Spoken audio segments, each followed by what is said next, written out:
अच्छा, रामायण आप सबने सुनी है ना। रामायण के अंदर जब सीता माता को हनुमान जी खोजने के लिए गए तो उनको किसका घर मिला था? हाँ भाई, रामायण आपने सबने सुनी है। जब हनुमान जी लंका के अंदर सीता माता को खोजने गए तो सबसे पहले किसका घर मिला था उनको? विभीषण का। और विभीषण ने क्या पूछा था? विभीषण ने ये पूछा था कि हम तो राक्षस कुल से हैं, क्या परमात्मा हमारे को भी अपनाएंगे? तो हनुमान जी का क्या जवाब था? अरे बोला, तू तो फिर भी आदमी की योनि में तो है तो राक्षस, हम तो वानर की योनि में। और मारा तो कोई सवेरे पहले नाम ले लेना तो रोटी भी नसीब को नहीं होए है जी भाई। सवेरे पहले अगर कोई बांदरा देख ले तो उसके उसको रोटी भी नहीं मिला दिन में। जब भगवान ने हमारे को अपना लिया तो तुम्हारे को कहां छोड़ेंगे? ऐसी ही मेरे गुरुजी मेरे को बताते हैं, बोले एक बात था, जामवंत कौन था? जामवंत कौन था जी? रीछ। और जामवंत की बेटी वो क्या हुई? वो भी रीछ। जब परमात्मा ने उसको अपना लिया तो तुम्हारे को कहां छोड़ेंगे? कि मेरे परमात्मा पहले तो किसी को पकड़ते नहीं, आज जिसको पकड़ देते हैं फिर उसको छोड़ते नहीं, चाहे वो जामवंती हो और चाहे वो पूतना हो और चाहे वो विभीषण हो और चाहे वो हनुमान जी हो। परमात्मा जिसको अपना लेते हैं फिर उसको दिल से अपनाते हैं, अपना बना लेते हैं। जामवंती का वर्णन आया है, जामवंती के पुत्र शाम का भी वर्णन करना है, क्योंकि भागवत के अंदर बहुत बड़ी भूमिका शाम की रही। शाम का विवाह किसके साथ हुआ था बताओ? मैं पहले दिन आपको बताया था, बार बार रिपीट इसलिए कराता हूं ताकि कोई बात याद रह जाए, पता नहीं कब, कि दुर्योधन और श्री कृष्ण भगवान दोनों समधी थे, बताइए ना पहले दिन। तो ये जामवंती के पुत्र थे शाम और दुर्योधन की पुत्री थी लक्ष्मणा। लक्ष्मणा ने शाम को अपना पति वर लिया। स्वयंवर की प्रथा थी, लड़कियां अपना पति स्वयंवर देती थी। लक्ष्मणा से मिलने के लिए जब शाम गया तो दुर्योधन ने उनको बंदी बना लिया। और जब बंदी बनाया तो इस बात की सूचना मिलते ही कृष्ण भगवान चल पड़े कि भाई मैं जाके उसको समझाऊंगा। लेकिन उसके बीच में बलराम जी ने कहा कि तू चिंता ना कर, भी तू चिंता मत कर, दुर्योधन मेरा स्टूडेंट रहा हुआ है, विद्यार्थी रहा है, गदा युद्ध मेरे से सीख के गया है, तो मेरी बात वो टालेगा नहीं, मैं जाता हूं, मैं समझा के आता हूं। और बलराम जी जब दुर्योधन के पास रिश्ता मांगने के लिए गए तो दुर्योधन ने बलराम जी का भी अपमान कर दिया।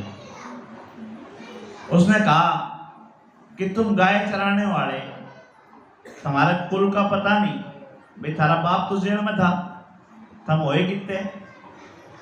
बलराम जी देवकी के गर्भ से उठा के योग माया ने रोहिणी के गर्भ में डाला था।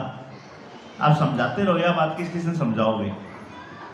कुबुद्धि को विचारों वाले तो उठपटांग बोलेंगे। दुर्योधन ने कहा थारे कुल का बेरा नहीं, थारे खानदान का बेरा नहीं, बाप का बेरा नहीं, लेना एक ने देना दो, गात हम चरानी है, हम राजा, हमारे साथ थारा कहां से रिश्ता बनेगा? ये सीख क्या सिखाती है? जो कुबुद्धि होता है, दुष्ट होता है, उसके ऊपर किए गए उपकार भी उसी प्रकार होते हैं जैसे कूड़े में दूध डाल दिया हो या कूड़े में घी गिर दिया हो। तब बलराम जी ने हल के द्वारा हस्तिनापुर को खींच लिया अपनी तरफ, यहां से उनका नाम संकर्षण हुआ। और जैसे ही वो खींचना आरंभ किया उसी समय द्रोणाचार्य जी भीष्म पितामह ने बीच बचाव किया और लक्ष्मणा का और शाम का विवाह हुआ। 16,108 रानियां पटरानियां सबके 10-10 पुत्र, किस किस का वर्णन किया जाए, इसलिए सबका वर्णन संभव नहीं है। ऐसे भगवान ने उनके बेटे पोतों की खूब मौज हुई रही। इसी में एक कथा और है, रुक्मण। रुक्मण कौन था? हाँ भाई, रुक्मण कौन था? रुक्मणी का भाई। इतना तो सबको पता है, रुक्मणी का भाई रुक्मण। और रुक्मण के साथ भगवान ने क्या किया था? उसको बंदी बना के छोड़ आए थे, बांध के छोड़ आए थे उसको, क्योंकि रुक्मणी मैया ने कहा था कि भाई मेरा भाई और मेरे परिवार में किसी प्रकार का आप कलेश ना करियो, तो उनको बांध के छोड़ आए थे।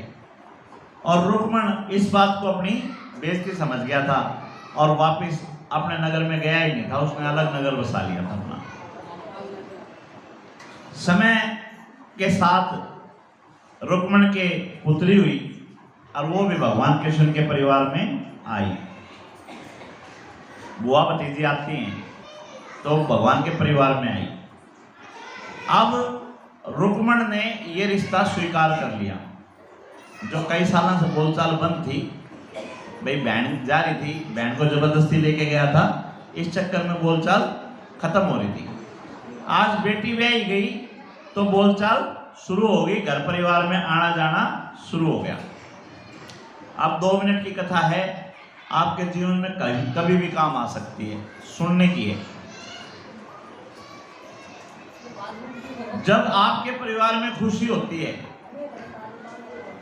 तो सारे आपके शुभ चिंतक नहीं होते। कुछ लोग ये चाहते नहीं कि आपके घर में खुशी रहे। ऐसे ही रुक्मण के साथी भी थे जो उनकी खुशी बर्दाश्त नहीं कर सकते। उन्होंने रुक्मण से कहना शुरू किया कि हम तेरी मजबूरी समझते हैं, तो कृष्ण का बलराम का कुछ बिगाड़ तो सकता नहीं, इसलिए तूने अपनी बेटी का ब्याह उनके कर दिया। मतलब उसकी भी बुद्धि खराब कर दी।